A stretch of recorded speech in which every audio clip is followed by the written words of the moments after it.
Yengen mantı yaptı galiba. Kaçıyorsun erkenden. Hiç komik değil. Ben seninle konuşmuyorum. Niye? Ne niye?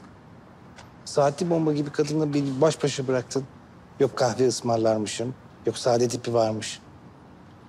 Haklısın. Ben de sonradan pişman oldum. Aslında bitki çayı. Bitki çayı tipi vardı kadında. Bitki çayı söylemek gerekiyordu.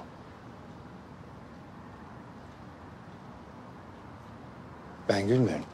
Azıcık gülüyorsun. Gülmüyorum. Sinirden Düştü, düştü, dudak düştü. Gülüyorsun. Sen niye gülüyorsun? Niye keyfin yerinde senin? Yok be doktor, keyfim yerinde falan değil. Bacağım fena. Reçete yaz diye geri döndüm hastaneye. Ha. Bir tek şartla yazarım. Söz. Bundan sonraki görüşmede bir centilmen gibi centilmen imkansız. İnsan gibi davranacaksın. Söz. Dövmelere, topuklu ayakkabılara takılmak yok. Bana bak, söz verdin. Yarın bu iş bitecek, tamam mı?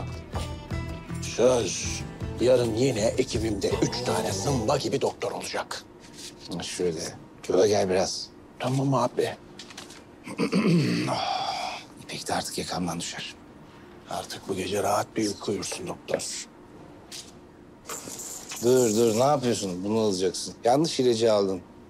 Bu arada bir iyilik yap, bunları tok karnına iç. 2 ay sonra midem diye gelme bana.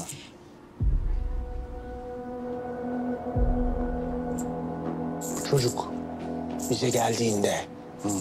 Anemnezi sen aldın. 100.000 tane semptom vardı da ilk şikayeti neydi? Öksürük.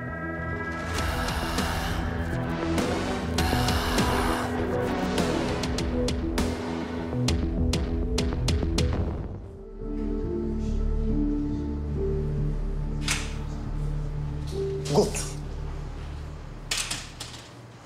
Gut mu? Kaan'dan mı bahsediyoruz, başka bir hastadan mı hocam?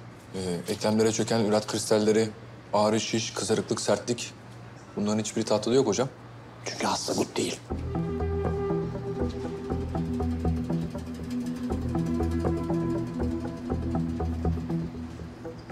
Hücrelerimiz her gün ölür. Ama biz ölmeyiz. Neden? Çünkü geride kalan hücreler açığı kapatmak için bölünürler. Ama gut ilacı kolşisin mitoz bölünmeyi engeller. Bu durumda hücrelerimiz çoğalamazlar. Bu da ciltte döküntülere, karın ağrısına sebep olur. Ateş çıkar, tansiyon düşer, böbrek fonksiyonları, kemik iliği hepsi bozulur. Tamam da hocam, hasta gut hastası değil ki. Yani niye gut ilacı alsın? Çünkü ikiniz haklıydınız. Aynı anda iki hastalığa birden yakalanmadı hasta. Önce öksürmeye başladı. Hemen doktora koştu. Doktor da alelacele bir reçete yazdı. Ve bir şekilde hasta yanlış ilacı aldı, öyle mi diyorsunuz? Aynen öyle diyorum Nişantaşı. Her yıl binlerce insan yanlış ilaçtan dolayı ölüyor. Ustura, jilet, okkamın usturası. Karmaşık olan bir şeyi anlamanın en basit yolu şudur. Birileri yine bir şeyleri yüzüne gözüne bulaştırdı.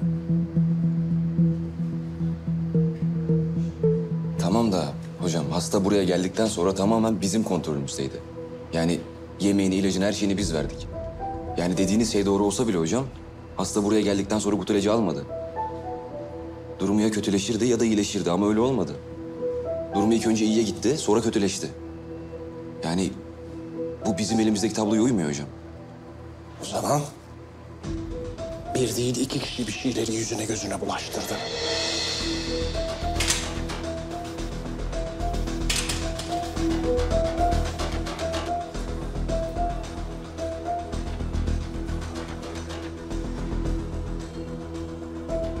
Uyuyor Kaan.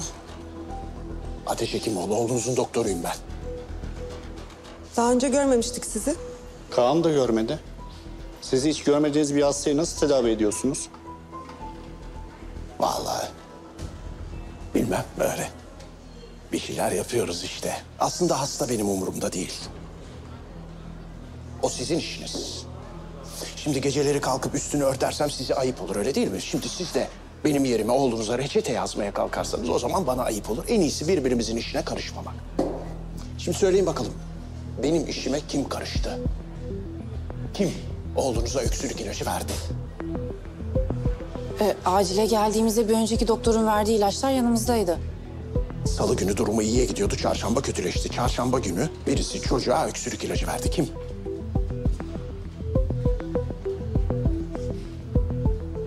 Hadi hadi. Kızmayacağım, söz. Söyleyin bakalım. Hadi.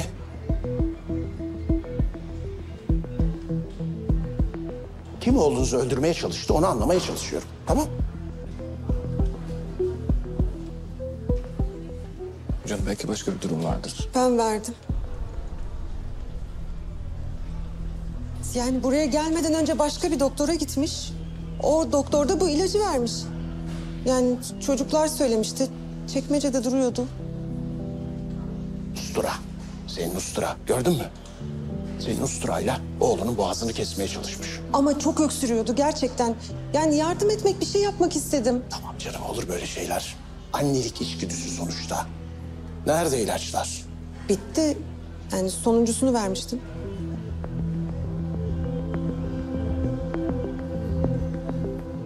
Ama gerçekten çok öksürüyordu. Zaten öksürük ilacıydı.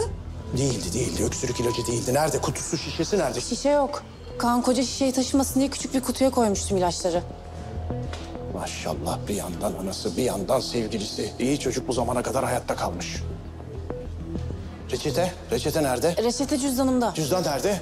Suya düştü. Su nerede? Birlikte İğnek almıştık nerede? Daha ilaçları. kaç? Ben Hadi bulurum hadi şimdi. hadi getir, siz de eczacıya gidin bakalım. Kapatalım şu cinayet dosyasını.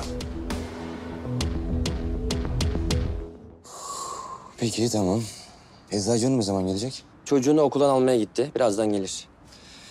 Bakın, doktorun yazdığı reçetede, yani reçetedeki ilaç kolitisin.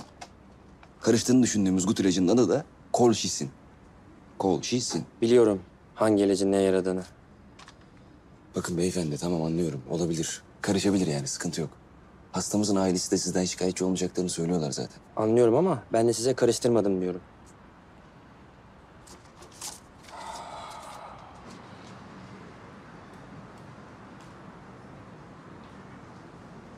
Selma Hanım. Kaan'a kızmayın lütfen. Biz birbirimizi çok seviyoruz ve bu ilişkide ciddiyiz. Aileler şehir dışında olunca biz... Kimseye sormadan sözlerini verelim dediniz ha? Bu Kaan'ın yapacağı iş değil. Anneyim ben. Oğlumu çok iyi tanıyorum.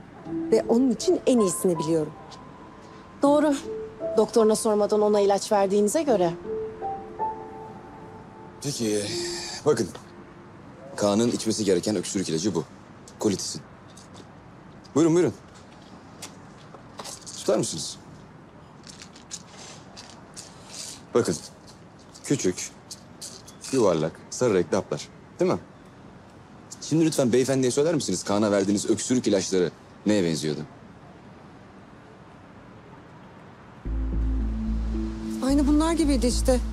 O da böyle sarı, küçük ve yuvarlaktı. Emin misiniz? Eminim. Bakın ben eczacı değilim ama yıllardır burada çalışıyorum. Bir öksürük ilacının neye benzediğini de çok iyi biliyorum. Doktor bey. Bravo. Eczacı Bey. Bravo.